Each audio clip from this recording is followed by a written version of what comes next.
നമസ്കാരം. പ്രധാന വാർത്തകൾ.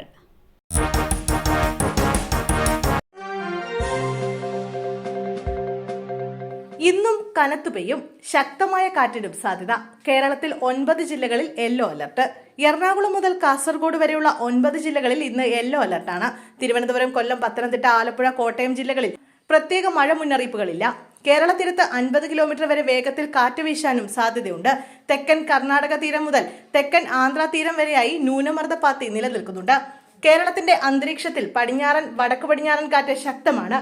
24-ാം തീയതിയോടെ വടക്കൻ ബംഗാൾ ഉൾക്കടലിൽ ന്യൂനമർദ്ദം രൂപപ്പെട്ടേക്കും. നിരവധി ചോദ്യങ്ങളുമായി പ്രതിപക്ഷം. ഇന്ന് തുടങ്ങുന്ന വർഷകാല സമ്മേളനം പ്രക്ഷുബ്ധമാകും.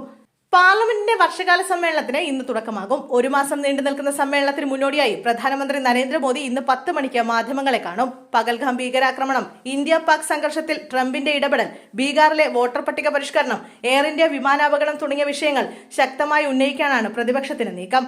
പാർലമെന്റിൽ എല്ലാ വിഷയവും ചർച്ച ചെയ്യാൻ തയ്യാറാണെന്ന് സർക്കാർ അറിയിച്ചു. അടുത്ത മാസം 21 വരെ അവധികൾ ഒഴിച്ചു നിർത്തിയാൽ 21 സിറ്റിംഗാണ് നിശ്ചയിച്ചിരിക്കുന്നത്. ഈ കാലയളവിൽ 15 ബില്ലുകൾ പാർലമെന്റിന്റെ പരിഗണനയിൽ വരും.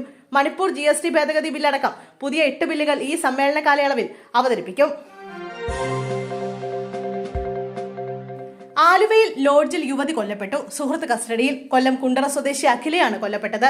സുഹൃത്തായ നേര്യമംഗലം സ്വദേശി ബിനുവിനെ പോലീസ് കസ്റ്റഡിയിലെടുത്തു. ആലുവ നഗരത്തിൽ തായ്സ് ടെക്സ്റ്റൈൽസിൽ എതിർവർഷം തോട്ടുങ്കൽ ലോഡ്ജിലാണ് അർദ്ധരാത്രിയോടെ സംഭവം ഉണ്ടായത്. ഇരുവരും ഇടയ്ക്കിവിടെ വാടകയ്ക്ക് താമസിക്കാറുണ്ടെന്ന് ലോഡ്ജ് ജീവനക്കാർ പറയുന്നു. ഇന്നലെ ആദ്യം യുവാവാണ് എത്തിയത്. കുറച്ചു സമയത്തിന് ശേഷമാണ് യുവതി ലോഡ്ജിലെത്തിയത്. മുറിയിൽ വെച്ച് ഇരുവരും തമ്മിൽ വഴക്കുണ്ടാവുകയും യുവതിയെ കൊലപ്പെടുത്തുകയുമായിരുന്നു. തന്നെ വിവാഹം കഴിക്കണമെന്ന യുവതിയുടെ ആവശ്യവുമായി ബന്ധപ്പെട്ടാണ് വഴക്കുണ്ടായതെന്ന് യുവാവ് പറയുന്നു. ഇതിനുശേഷം യുവാവ് തന്റെ സുഹൃത്തുക്കളെ വീഡിയോ കോൾ വിളിച്ച് മൃതദേഹം കാണിച്ചു കൊടുക്കുകയായിരുന്നു. ഈ സുഹൃത്തുക്കളാണ് സംഭവം പോലീസിനെ അറിയിച്ചത്. ടച്ചിങ്സ് നൽകിയില്ലെന്ന് ആരോപിച്ച് തർക്കം. ബാർ ജീവനക്കാരനെ കുത്തിക്കൊന്നു. വേണ്ടത്ര ടച്ചിങ്സ് നൽകിയില്ലെന്ന് ആരോപിച്ച് ഉണ്ടായ തർക്കമാണ് പകയിലേക്കും കൊലപാതകത്തിലേക്കും കലാശിച്ചത്. എരുമപ്പെട്ടി സ്വദേശി ഹേമചന്ദ്രനാണ് കൊല്ലപ്പെട്ടത്. 64 വയസ്സായിരുന്നു. അളകപ്പനാർ സ്വദേശി ഫിജോ ജോണിനെ അറസ്റ്റ് ചെയ്തു.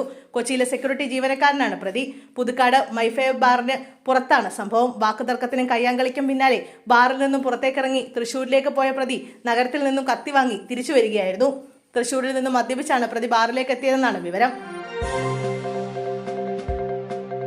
ഷോക്കേറ്റ് വിദ്യാർത്ഥി മരിച്ച സംഭവം. സ്കൂൾ പ്രഖ്യാപിച്ച 10 ലക്ഷം രൂപ കുടുംബത്തിന് കൈമാറും. തേവലക്കര ബോയ്സ് ഹൈസ്കൂളിൽ മിഥുൻ ഷോക്കേറ്റ് മരിച്ചതിൽ വിദ്യാഭ്യാസ വകുപ്പിന്റെ കാരണം കാണിക്കൽ നോട്ടീസിന് സ്കൂൾ മാനേജർ ഇന്ന് മറുപടി നൽകും. വീഴ്ചകളുടെ കാരണം വ്യക്തമാക്കണമെന്നാവശ്യപ്പെട്ട് കൊല്ലം വിദ്യാഭ്യാസ ഉപഡയറക്ടറാണ് നോട്ടീസ് നൽകിയത്.